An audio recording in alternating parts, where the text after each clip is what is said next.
The sound of breaking ground echoed through my childhood home as construction crews tore up the garden my mother had lovingly planted 3 decades ago. Victoria, my stepmother of 5 years, stood at the window, watching with undisguised glee. "The new pool will go there," she mused, tilting her champagne glass toward the wreckage, "and the tennis court where that dreadful rose garden used to be. Honestly, Emily, your father let this place become so quaint." I said nothing. My name is Emily Richardson, and I was witnessing the systematic destruction of everything my family had built. The historic Richardson estate, home to 3 generations, was being gutted to make way for Victoria's vision of modern luxury. "Nothing to say?" She turned to me, lips curling into that familiar condescending smile. "No tears over your precious memories?"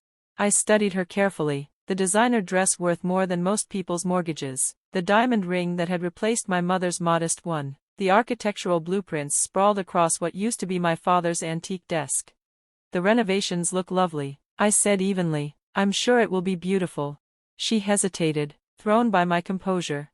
"That's it? No fighting, no threats about contesting the will? Would it change anything?" She laughed, sipping her champagne. "No, the will is quite clear. Everything goes to my children. Your father wanted them to have the life they deserve. You understand, don't you?" What she meant was, everything she had manipulated my father into signing over while he was dying, the estate, the family business, even my mother's jewelry, all stolen, handed to her 3 children from a previous marriage.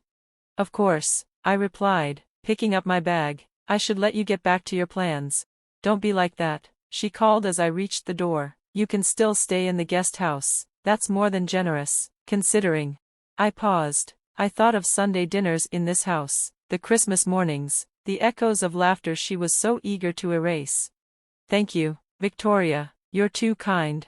As I walked out of my childhood home, I heard her on the phone with her interior designer, likely deciding which walls to tear down next.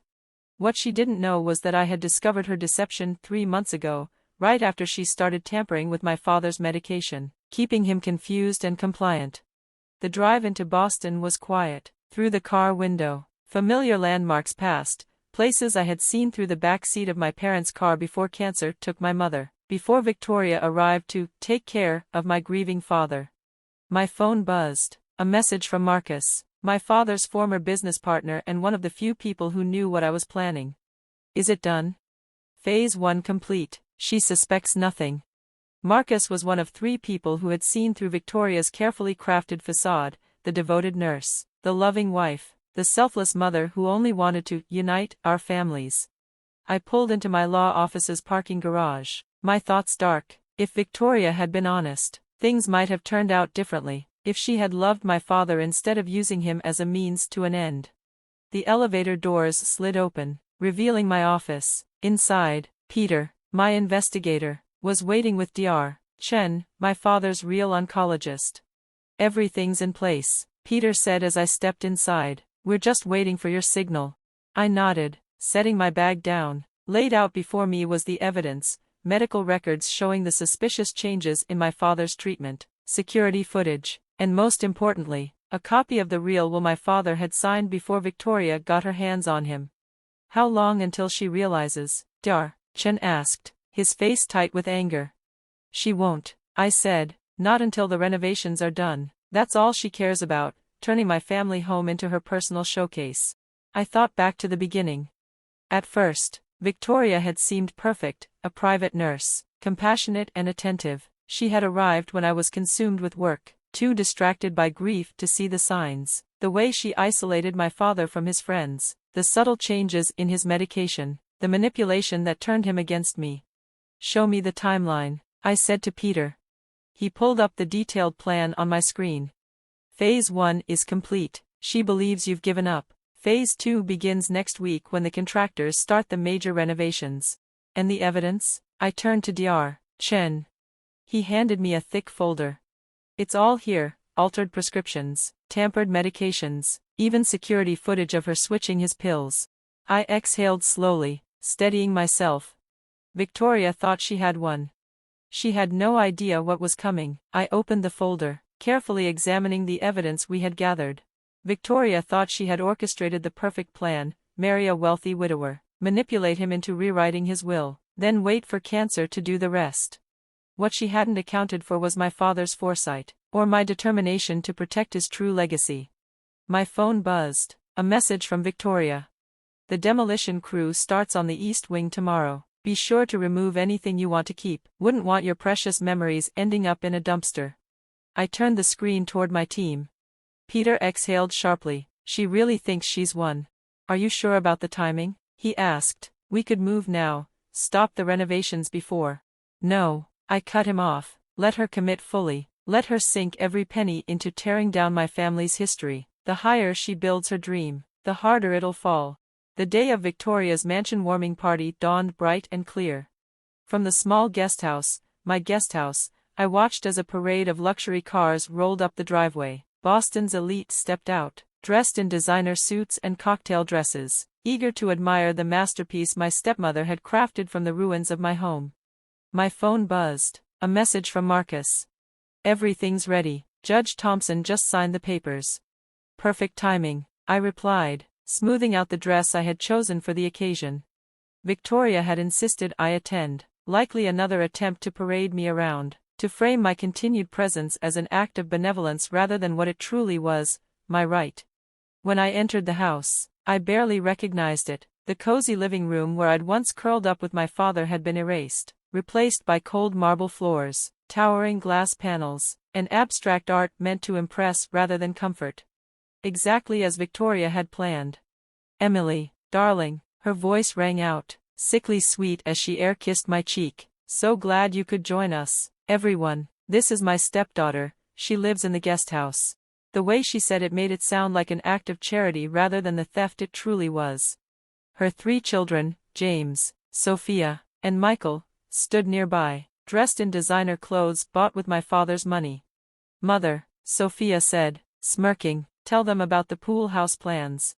Victoria beamed. Ah, yes, we're converting that dreadful old guest house into a pool house. Won't that be lovely? She turned to me, her smile razor sharp. Don't worry, Emily, we'll find somewhere else for you. My phone buzzed. A message from Peter. Police are 5 minutes out. Evidence packets have been sent to all major news outlets. I slipped my phone back into my clutch and looked Victoria straight in the eye. Actually, I said, my voice steady, I don't think that will be necessary. Her smile flickered. What do you mean? Before I could answer, a commotion erupted at the front entrance. The room quieted as 2 uniformed officers entered, followed by Dar, Chen and a woman in a sharp business suit, an investigator from the State Medical Board. The lead officer's voice cut through the hushed murmurs.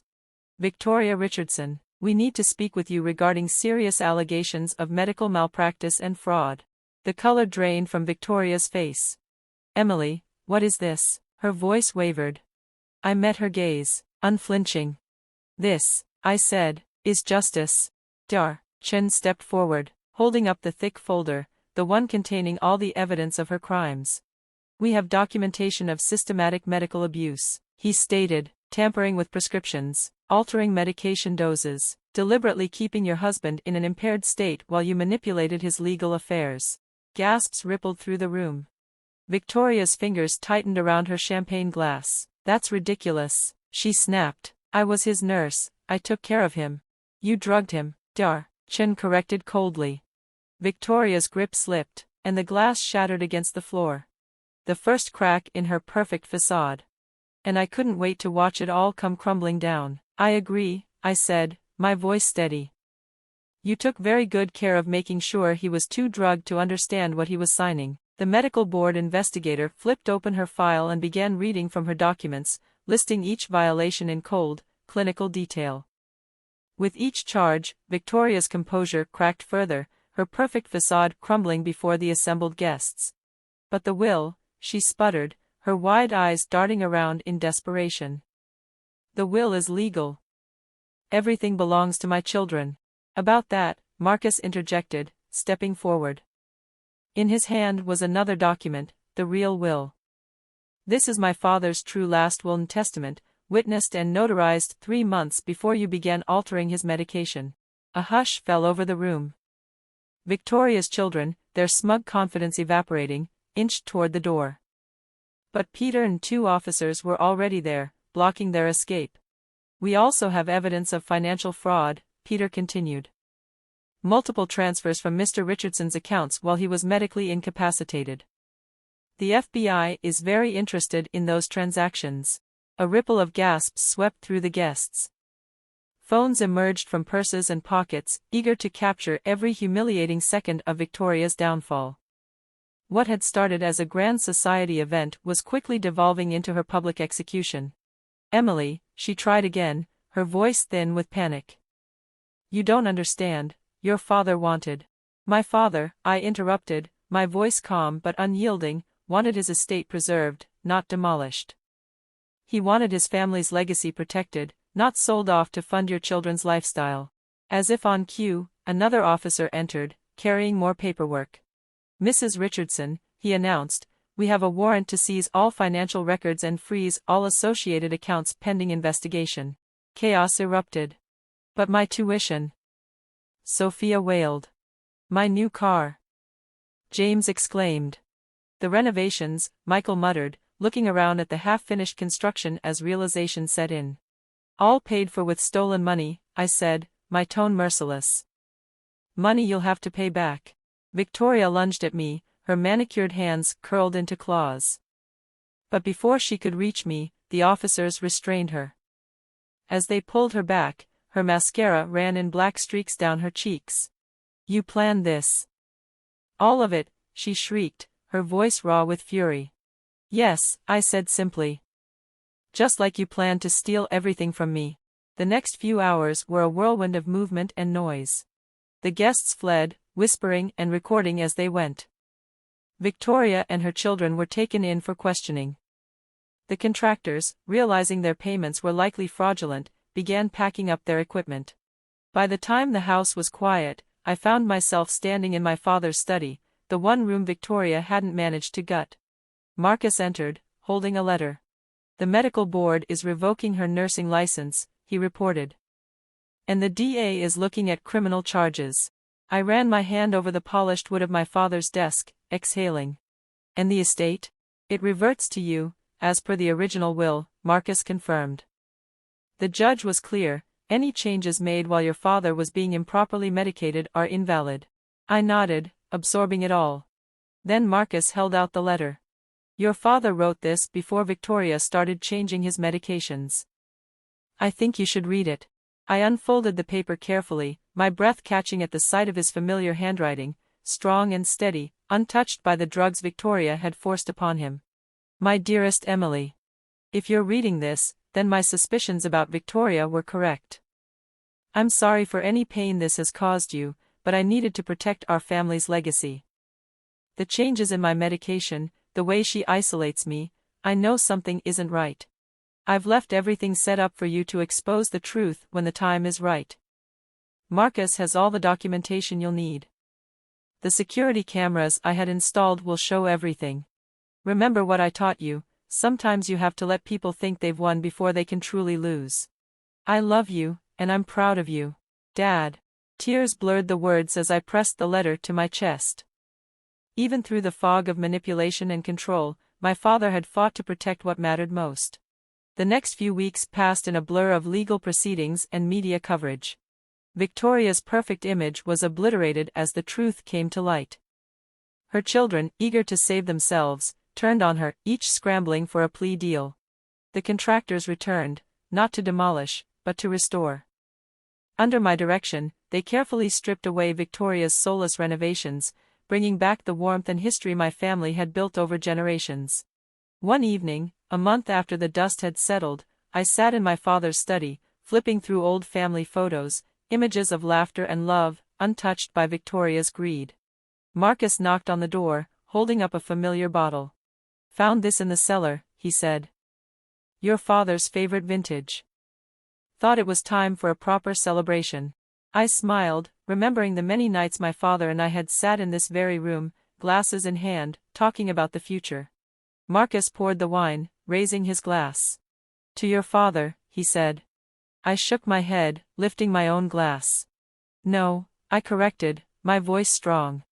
To justice. And to family legacies that can't be bought or stolen. We clinked glasses, the sound ringing through the study, the heart of my father's home.